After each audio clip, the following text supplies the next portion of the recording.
Hello, and welcome to The Brief Insight, your go to podcast for breaking down the latest trends, research, and policies shaping our world.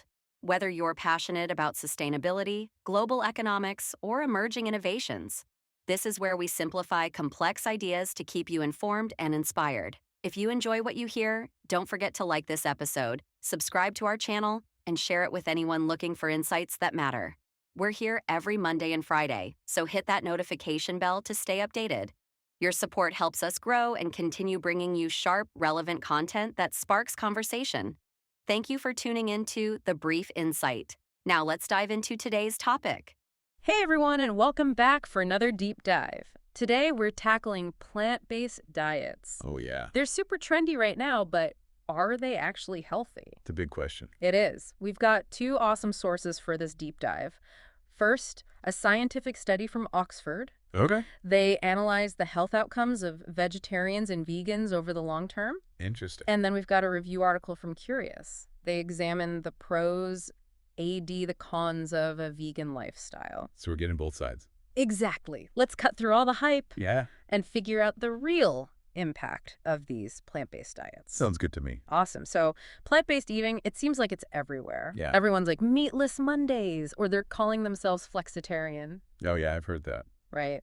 But to keep things clear, I think, should we just focus on vegetarian and vegan for this deep dive? I think that's a good idea. The two main categories from our sources. Perfect. So vegetarian, that includes dairy and eggs. Right. And then vegan is totally plant-based. Yep. No animal products at all.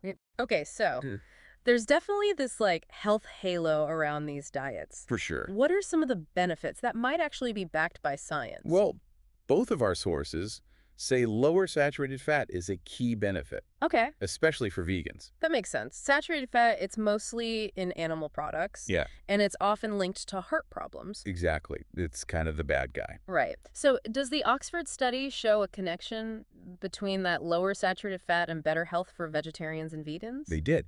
They found that vegetarians and vegans had significantly lower LDL cholesterol. Okay. LDL's the bad cholesterol. Right. It's the one that clogs your arteries. Exactly. So lower LDL is generally considered good for your heart. Okay, so less saturated fat, lower LDL. Good for the heart. Yep. Makes sense. What else about plant-based eating? What else is beneficial? Well, the other big one is higher fiber intake. Oh, yeah. Fiber. It's a biggie. Plant-based foods are full of it. Right. And it's super important for digestion. It really is. Keeps things moving. Yeah. You know? Keeps things regular, right? Exactly. The Oxford study, they actually broke down fiber intake by diet type. Oh, interesting. So what'd they find? So vegans had the highest fiber intake. Makes sense. Then vegetarians, then fish eaters. Right. And lastly, meat eaters. At the bottom. So they linked higher fiber to a lower risk of diverticular disease. Yeah. That's where you get those pouches in your colon. Yeah. Not fun, especially for vegans. 72% lower risk. That's huge. That's massive. So fiber seems pretty darn important. It is. Now, the Curious article also pointed out that a lot of vegans, they tend to have healthier lifestyles overall. Okay, like exercising more, smoking less. Right, all those good things. But that makes it hard to isolate the diet's effects, you know? Yeah, it's But- like all those good habits are bundled together. It's hard to tease it apart. Okay, so lower saturated fat, Yeah. higher fiber, maybe some bonus points for healthier lifestyles. Plant-based is looking pretty good, but got to be another side of this story. Oh, there always is. Right. So what are some potential downsides or risks? Well, there are some concerns, especially for vegans. Okay, like what are we talking about? Probably the biggest one is protein. Protein. Okay. Yeah, you need protein to build and repair tissues, right? Absolutely, it's crucial. But plant-based protein sources, they tend to be lower in total protein compared to animal sources. Oh, so even if you're eating tons of beans and lentils. Right, and tofu, you still got to be careful Okay. about getting enough protein, Especially on a vegan diet. especially on a vegan diet, yeah. And it's not just about the total amount. Okay. What else? Those plant-based proteins, they're often harder for your body to digest. So even if you're eating a lot of it, you might not be using all of it. Right, you're not absorbing it as well. That's interesting. So careful planning is key to make sure you're getting enough. It is, Yeah. especially when you consider essential amino acids. Essential amino acids, those are the building blocks of protein, right? Yeah, and animal proteins have all of them. They're complete. Right, they're complete. Plant proteins often lack one or more. Oh, so you have to be strategic. You do. You got to combine different types of plant proteins. Right, like beans and rice, Exactly. that classic combo. To get all those essential amino acids, your body needs to function. It's like a puzzle. You got to put it all together. This is fascinating. So, protein's one area to be mindful of. It is. What about other nutrients? I know people worry about deficiencies, Yeah, especially with veganism. especially with veganism. So, micronutrient deficiencies, are they a valid concern? They are. They definitely are. Yeah. Especially when you're cutting out all animal products. Right, you're eliminating a major food group. There's one nutrient that both of our sources really emphasize, Which one? vitamin B12, Ah, yes. the one that's mainly an animal product. Exactly. Vegans would need supplements for that I one. was going to say, you can't really get it from plants, can you? Not easily, no. Ah, And the Oxford study, they found that 52% of vegans, wait. 52%. 52% of the vegans they studied. Wow. We're deficient. That's over half. It is. That's a lot. Okay, that's serious. It is. Vitamin B12, it's crucial For what? for your brain and your blood, Okay, so your neurological and your hematological systems. yeah, important stuff. If you're deficient, you can get nerve damage, fatigue, anemia. Right. Even an increased risk of certain cancers. Oh, wow. Those are some serious health issues. They are. So B12 supplementation, if you're vegan, it's not optional. It's absolutely critical. It really is. Okay, what other nutrients should vegans be aware of? Well, there's iron. Iron, yeah. It's in plants, but it's different, right? It is different. It's non-heme iron, Right. and it's not absorbed as well as heme iron from animal products. No, interesting. And to make things even more complicated, there are compounds in plants called phytates. Okay. They can actually interfere with iron absorption. So Yeah. it's not just about how much you're eating. Right. It's about how much your body can use. Exactly. That's tricky. Okay, what about zinc? Zinc, another one. That can be tough on a vegan diet. Really? Why? It's found in plant foods, like nuts and seeds, and whole grains. Right, healthy stuff. But those phytates, they're back again. Ugh, they're little blockers. They get in the way. They inhibit zinc absorption. And zinc deficiency, that can lead to all sorts of problems. It can, like immune problems, mental health issues like depression, even skin and hair problems. Zinc is more important than I realized. It's kind of a big deal. Any other nutrients we should flag for our vegan listeners? I think we've covered a lot. What about calcium? Oh, calcium, yes. And vitamin D? Both crucial for bones. Especially for bones.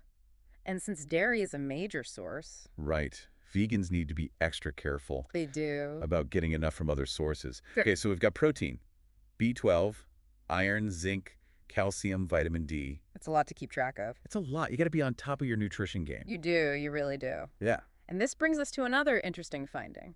Okay, what is it? This one's from both sources, and it challenges the idea that plant-based diets are always good for your bones. How so? They found a higher risk of fractures in vegans. Wait, fractures. Especially hip fractures, which is, not good. Definitely not good. But we always hear that calcium is so important for strong bones. You do. I'm a little confused. It is surprising. Yeah. Can you explain this a bit more? Well, it really highlights those nutrients we were just talking about. Calcium, vitamin D, Calcium, vitamin D, tritine. protein, all those things. Okay. And the researchers, they pointed out that lower BMI could be a factor too. BMI, that's body mass index. Right. And the risk of fractures. It was even higher in vegans with lower BMI. So being vegan A&D having a low BMI could put you at a greater risk. It could, for fractures. That really challenges the assumption that plant-based diets are automatically bone protective. It does. It makes you think twice. Definitely. Okay, so mixed findings on fractures. What about mental health? Ooh, that's a big one. That's a complex one. I've heard mixed things about the impact of these diets on mood. Yeah. What do our sources say? Well, the mental health aspect, it's complex. The research is kind of a mixed bag. Really? What does that mean? Well, the Curious article cites a systematic review Okay. They found a possible link, between meat-free diets and a higher risk of mental health problems. like anxiety and depression. Exactly. Oh, that's interesting. But some studies found the opposite. So it's not clear-cut. It's not. Whether a plant-based diet will make you happier or sadder. That makes sense. What might explain those mixed results? I think it's likely individual factors, Like what? like genetics, pre-existing mental health conditions, Mm, social support. okay. All those things play a role. Makes sense. And the type of plant-based diet probably matters too. Yeah, like someone on a very restrictive vegan diet. they might be more at risk of nutrient deficiencies. Right, which could then impact mood. Exactly. So everyone's different. No one size fits all when it comes to diet and mental health. Okay. The Curious article also brought up orthorexia. Orthorexia, that's a new one for me. What is that? It's an obsession with healthy eating Oh, wow. And they suggested it might be more common. in vegetarians and vegans. Yeah. That's interesting. Yeah, it highlights how any dietary approach can become problematic if it's taken to an extreme. That's true. Balance is key. Balance and moderation. Okay. So we've discussed protein, all those micronutrients, fracture risk, mental health. That's a lot. Yeah, we've covered a lot of ground. But at the end of the day, does going plant-based help you live longer? That's the big question, right? It is. What's the bottom line? Well, the Oxford study, they didn't find a significant difference in all-cause mortality. Interesting.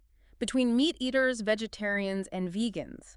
So no clear winner. No clear winner, no. What? But they emphasize Right. that it's hard to prove causation, Right. There's so many other lifestyle factors Yeah. that could be influencing those results. Exactly, like those healthy habits we talked about earlier. Right. Exercise, not smoking, all that good stuff. It all plays a role. So a plant-based diet, it's not a guarantee of a long life, Mm-hmm. but it's not a death sentence either. Okay. Somewhere in the middle. Somewhere in between. And both sources say this research is still evolving. It's ongoing. It is. We need more studies, Especially on vegans. especially on vegans, yeah, to really get a clear picture. It feels like we're just scratching the surface. We are, when it comes to understanding this whole plant-based thing. Right. But that's what makes it so fascinating. To explore. Absolutely. So much to learn. There is. Welcome back. I'm ready to dive deeper into how plant-based diets could affect your risk for specific health issues. Okay. We talked a lot about heart-healthy benefits. What Right. does the research actually say about that? Well, the Oxford study, they actually found some good evidence for that connection. Oh, interesting. Tell me more. They found a 23% lower risk of ischemic heart disease Okay. In vegetarians, compared to meat eaters. ischemic heart disease, that's the most common type, right? Yeah, it's usually caused by blockages in the arteries Yeah. that supply blood to the heart. Okay, so cutting out meat could really make a difference It could, especially those fatty cuts. for your heart. What about vegans? Vegans showed a slightly lower risk reduction. It was 18%. Okay, why slightly lower? Well, the findings were less conclusive for that group because the study had a smaller sample size of vegans. That makes sense. Smaller sample size, less definitive results. Exactly. But it still seems like going plant-based could be a good move for heart health. I agree. We talked about lower LDL cholesterol Right. in vegetarians and vegans. Did the researchers connect that to their lower risk of heart disease? They did, yeah. They believe those lower LDL levels Mm. are a key factor in protecting against heart disease. Okay, so that tracks with what we know about LDL and artery health. Makes sense. Did they look at stroke risk at all? They did, yeah. And this is where things get a little more complicated. Oh, how so? I know stroke is often related to heart health. Well, they actually found that vegetarians had a 17% higher risk of stroke. Wait, higher? Higher. Compared to meat eaters, that seems counterintuitive. It does. They had a lower risk of heart disease, but a higher risk of stroke. It is a bit strange. Can you explain that? Well, remember, there are different types of stroke. Right. There's ischemic and hemorrhagic. The study found this increased risk was mainly driven by a higher risk of hemorrhagic stroke. Hemorrhagic stroke, okay. That's caused by bleeding in the brain. Exactly. And there are a few theories about why that might be. Okay, what are some of the explanations? One possibility is those low LDL cholesterol levels. The ones that are usually good for heart health. Yeah, it's weird, right? We usually think lower LDL is good. Right, that's what we've been talking about. But some studies have suggested that super low levels could increase the risk of this particular type of stroke. So it's about finding the sweet spot. Yeah, Yeah. not going too low with LDL. Okay. Makes sense. The study authors also mention other possibilities, like high homocysteine levels, which can be related to B12 deficiency. Right, we talked about that. And even low intake of animal protein. But they emphasize that more research is needed to Mm. really understand those connections. It's fascinating how something seemingly simple, like lowering cholesterol, could have unexpected consequences. It really shows how complex the body is. Okay, so mixed findings on stroke. Yeah. What about diabetes? Diabetes. Plant-based diets are often good for blood sugar control. I've heard that. What did the Oxford study find? They did find some support for that. They found a 35% lower risk of diabetes in vegetarians Okay, compared to meat eaters. and a 47% lower risk in vegans. Wow, that's a big difference. Does that mean going plant-based could help prevent type 2 diabetes? It's possible, but it's not quite that straightforward. Okay, why not? When they adjusted for BMI, the association got weaker, and it wasn't statistically significant anymore. So the lower risk they saw might be more about weight management? Could be, than the diet itself. Makes sense. Vegetarians and vegans, they tend to have lower BMIs. On average, yes. It all comes back to those lifestyle factors. It's never just one thing. Okay. Let's move on to cancer. Okay, cancer, a big one. I know both sources addressed it, and Yeah. it's something everyone's concerned about. For sure. I've heard that lots of fruits and veggies can help protect against cancer. That's the common belief, yeah. What did the Oxford study find? They did find a 10% lower overall cancer risk in vegetarians. Compared to meat eaters. Yeah, And 18% lower in vegans. okay, that's promising. But There's a catch. what is the catch? They didn't find any big differences for most specific cancer types. Oh, so just a general reduction. Yeah, but not specific protection. Interesting. Were there any exceptions? There were a couple. They found a lower risk of stomach cancer. Okay. And hematological cancers? Hematological, that's blood cancers, right? Yes, in vegetarians. Interesting. But they also found a higher risk of cervical cancer. Wait, higher? Higher in vegetarians. They didn't have an explanation for that one. That is unexpected. More research needed there. Definitely. And it's important to remember, these studies can only show associations. Right, not cause and effect. There could be other things going on that weren't accounted for. Right. Okay, so the link between plant-based diets and cancer, it's still a bit unclear. It is. What about gut health? Oh, gut health. That's a hot topic. It is. And fiber is supposed to be good for it. It's supposed to be, yeah. Did the Oxford study look into that? They did. They found a strong connection between plant-based diets and a lower risk of diverticular disease, the one with the pouches in your colon. Yeah, that one. Vegetarians had a 27% lower risk. Okay. Compared to meat eaters Yeah. and vegans. Vegans had a 72% lower risk. Wow, that's huge. It seems like all that fiber is really paying off. For gut health, Did they have any insights into how fiber might be protective? they did point to fiber as a likely contributor. Okay. But even after adjusting for fiber intake? The association was still there. Oh, so it might not just be the fiber. Right. Maybe it's also about the absence of meat. Interesting. Makes you think. Okay, so we've talked about heart disease, stroke, diabetes, cancer, gut health. Were there any other conditions that studies looked at? Yeah, they looked at gallstones and kidney stones. They found that vegetarians had a 31% lower risk of kidney stones. Another win for plant-based? What about gallstones? Initially, no difference between vegetarians and non-vegetarians.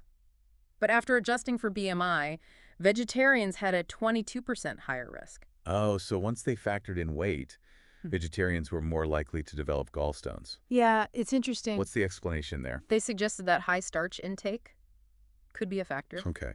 But more research is needed. It seems like every time we uncover one piece, another question pops up. It's a reminder of how much we don't know. How about diet and health? It is. Okay, so what are some key takeaways for our listeners, especially if they're thinking about going plant-based? Yeah, so we've covered a lot in this deep dive into plant-based diets. Benefits, risks. What are some of the most important things that our listeners should keep in mind? Especially if they're thinking about, maybe adding more plant-based meals to their lives. Right, making some changes. What are the big caveats? I think one of the biggest takeaways from both of these sources is that just calling a diet plant-based doesn't really tell you the whole story. Okay. There's a wide spectrum of what that can look like. Right, from like vegetarian with dairy and eggs to full-on vegan. Exactly. And as we've seen, those nuances, they can make a big difference. When it comes to both the good and the The bad. benefits and the risks. Exactly. Yeah. It's not as easy as just saying, plant's good, meat bad. Right. It's more nuanced than that. Much more nuanced. You really have to look at the specifics of what you're eating or not eating. Yeah. What else should people be thinking about before they make a change to their diet? That's a great question, I think. Both sources really emphasized individual needs. Yeah. And context. Right. What works for one person might not work for another. Exactly. Your age, your activity level, pre-existing health conditions, even access to a variety of high-quality plant-based foods and supplements. All those things matter. They all play a role. It's like you really need to personalize it. You do. Yeah. And that's where working with a professional can be so helpful. Right, like a registered dietitian. A dietitian, yeah, or a doctor. Someone who can really help you figure out what's right for you. They can help personalize your approach, make sure you're getting all the nutrients you need. Exactly. Don't try to do this on your own. Especially if you're considering something like veganism. Especially veganism, yeah. It's a big change. It is. You want expert guidance. I agree. And speaking of veganism, both of our sources highlighted the need for more research, Specifically on vegan diets. like long-term health outcomes.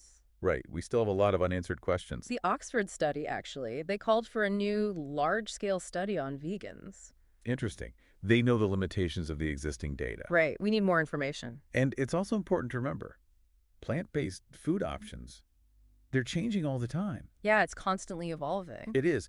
What we know now might not even apply in the future. So true. New products, new technologies. It's a moving target, which is why I think it's so important for our listeners to be critical thinkers. Oh, absolutely. Don't just take things at face value. Question assumptions, consider different perspectives. Be discerning consumers of information. Exactly. And on that note, I want to leave you with a final thought, Yeah, I like it. something to ponder.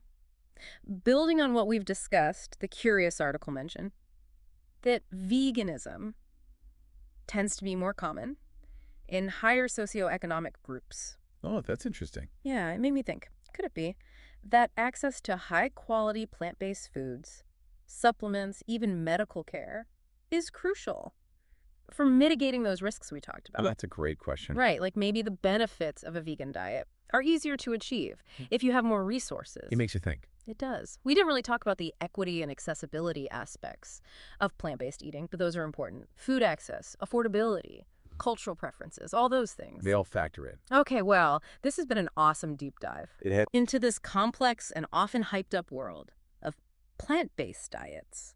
We've learned about the benefits, the risks, and the importance of seeing the whole picture. absolutely. It's not about black and white. It's about nuance. I hope our listeners feel more informed. I hope so too, and empowered to make choices that support their health. Yes, that's what it's all about. Thanks for joining us on this journey. It's been a pleasure. Keep researching, share your thoughts, have those important conversations about this topic. And until next time, stay curious.